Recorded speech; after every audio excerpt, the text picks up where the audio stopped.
Example of how you use Google Sheets to collect your survey data and create a chart, a pie chart in this case. So first, make a new Google Sheet.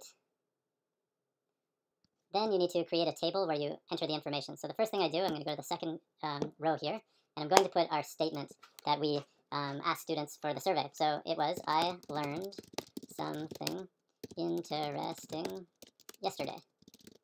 And I'm going to put a period there. Okay, so there it is. Then I need to make put the information in for each row.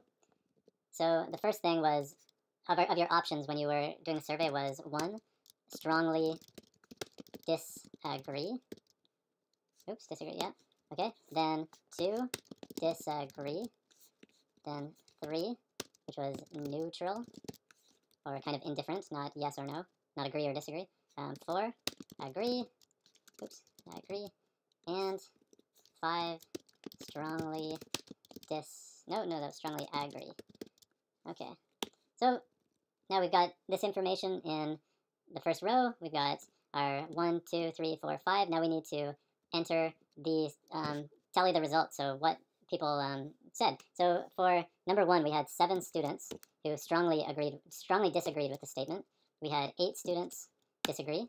We had 20 students, so most students were neutral. We had 12 students who agreed that they learned something interesting, and finally we had 10 students who said that they learned something interesting. So there are our respondent data here, and there's our statement.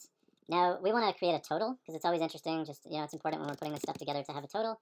So in that column there, this column, I'm putting total, and then I will highlight all the respondent numbers, and then I go up here to this symbol, it says function, and I choose sum. And then I push enter on my computer, and that is the total. So that means that of the respondents, we had 57 in total. Okay, so maybe you want to add some color, make it look a little more interesting. I always like to do that, so I'm going to go up here. I'm going to make it sort of light green for the total, because it's kind of a separate thing. We're not always going to use that information. I'm going to make this one a different color, so I like green and yellow together, so I've got that green. I'm going to put a nice yellow here. Okay, now I need to make a chart. So I've got my data. I kind of know who strongly agreed, who agreed, whatever, but I want to create a chart out of this. So I go to the first row in the top, the first column in the top row, and then I will highlight. So on my Mac computer, I'm going to hit Shift, and then Enter over here, or Shift and then click.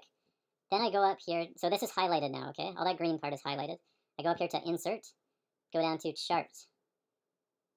Okay, so right away it's giving me a bar graph, and sure, that conveys the information, but I don't think that's the best choice of chart for this survey, so I'm going to go here, and I'm going to select the pie graph, the pie chart, and there it is.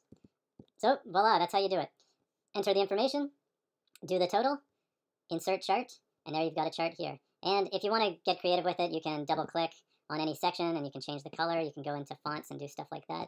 But essentially, this thing here is an image, and you can click those 3 dots, copy chart, and you can go to any Google Doc or probably a Word doc, and you can paste this just like a JPEG or something like that.